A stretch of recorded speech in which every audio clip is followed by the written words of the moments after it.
Le secret le mieux gardé du biodôme ne se trouve pas dans ces écosystèmes, il se trouve dans les coulisses du biodôme. Puis on va se diriger vers un local dans lequel on va retrouver une espèce qui n'est pas visible pour la plupart des visiteurs, mais que j'aimerais vous présenter aujourd'hui.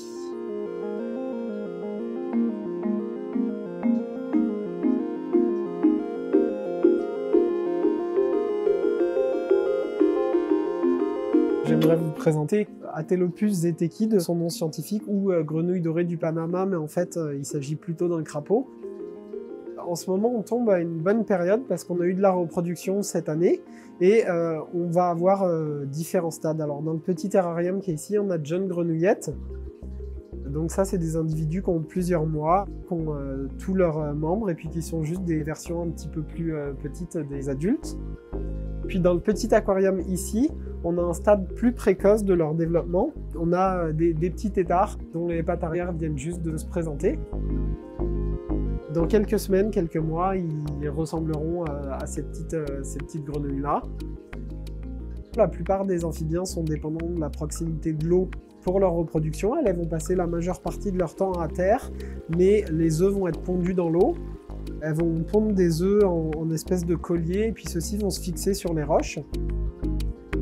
Puis en fait, cette espèce de grenouille, elle est en danger critique d'extinction pour plusieurs raisons. La première d'entre elles, c'est probablement la destruction de son habitat, la déforestation, mais aussi le braconnage et le commerce illégal. Mais elle est aussi à risque à cause du développement d'une maladie qui est due à un champignon, la chytridiomycose.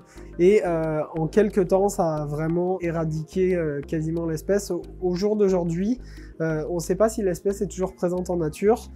Si tel est le cas, on estime que la population est plus petite que 50 individus. Et puis, le dernier individu en nature a été vu en 2009. Le biodôme fait maintenant partie, avec une douzaine d'autres institutions, des endroits où on va pouvoir garder cette espèce en captivité dans le but de maintenir une population dont la démographie permettra un jour, on l'espère, de les réintroduire en nature. En attendant, notre mission, c'est vraiment de garder l'espèce vivante. Il y a une partie des individus qu'on va garder ici, mais il se peut, étant donné que ce programme vise vraiment à maintenir une bonne génétique, qu'on fasse des échanges avec d'autres institutions.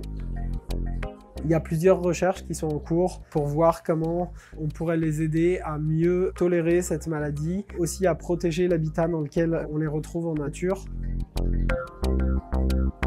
C'est vraiment aussi quelque chose qui fait partie de l'ADN du biodôme, ces projets de conservation. On travaille aussi sur la rainette faugrillon, qui est une espèce indigène, la tortue des bois. On a plusieurs programmes de conservation qui impliquent des fois des réintroductions au biodôme, et puis c'est quelque chose qu'on aimerait plus faire connaître au public.